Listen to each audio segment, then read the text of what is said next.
Your constitution says you cannot try anybody unless the law is written. Show me written law. Show me written law. Don't try it. Don't try it. Don't try rubbish. Don't try rubbish. No. You don't know law. You don't know law.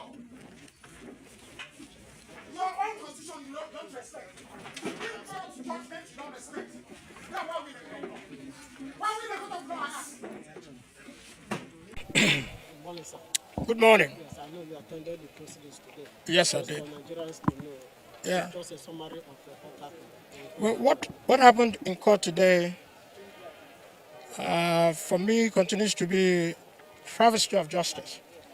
I've always said it, that in Nigeria, there appear to be two sets of rules. One for the Igbo man and another for the other Nigerians. This is exactly what I saw in court today. First of all, my name is Honorable Obi Agocha. I represent the great people of Iguano, Umuahia North and Umuahia South Federal Constituency. I am the primary representative for Mazi Nnamdi Kanu. So I'm going to speak to you as a layman. I'm not a lawyer.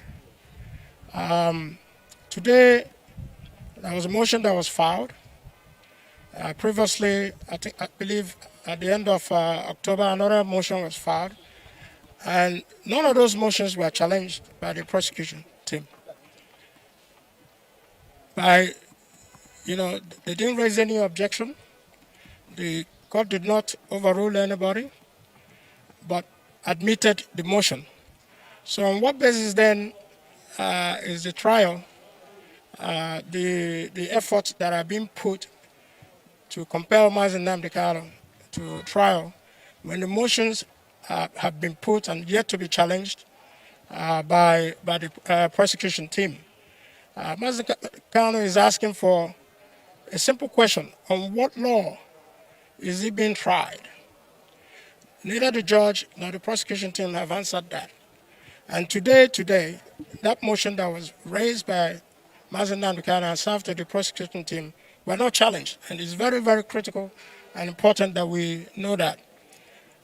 However, the judge now ruled to say that he's reserved November 20th for ruling, when there are jurisdictional issues, thresholds that are yet to be overcome. So this is a political trial veiled as a criminal trial.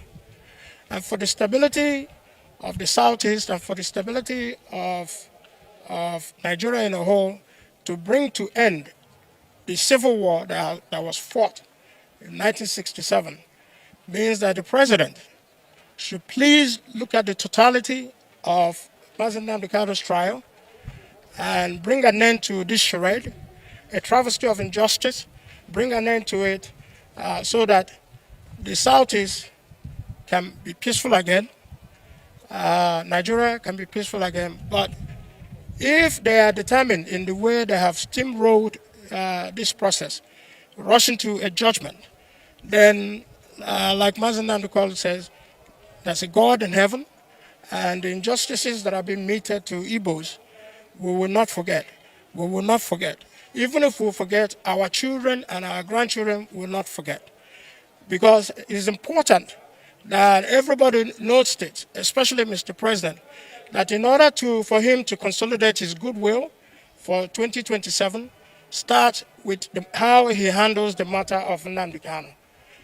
Because you cannot be there as the father of the nation and Mazi Nnamdi Kanu is being treated in the manner that he's been treated, when every other person who has been charged with almost similar offenses as Mazi Nnamdi Kanu, at the termination of the court, has been let go. So why is Nnamdi still being held down, being punished, being subjugated? It's simply because he's an Igbo man. So if we get it, the president gets this right, then we will begin the process of healing and reconciliation and putting back the Southeast back as a home where people can come and feel free in their homes without running away from all these high crime and criminalities that are happening in the Southeast. So Mr. President has an opportunity now. The world is looking at us, both from the persecution of Christians from the persecution of Nnamdi Kanu to know how we are going to, put our houses in order. But like I said, is one person. You can take Nnamdi Kanu if you so wish. You have the authority. But many more Nnamdi Kanu will rise because this is clearly an injustice that is being meted at one person who happens to be an Igbo man. So I plead with Mr. President to note that this is a political trial and which requires a political solution to bring everything to a closure. Thank you.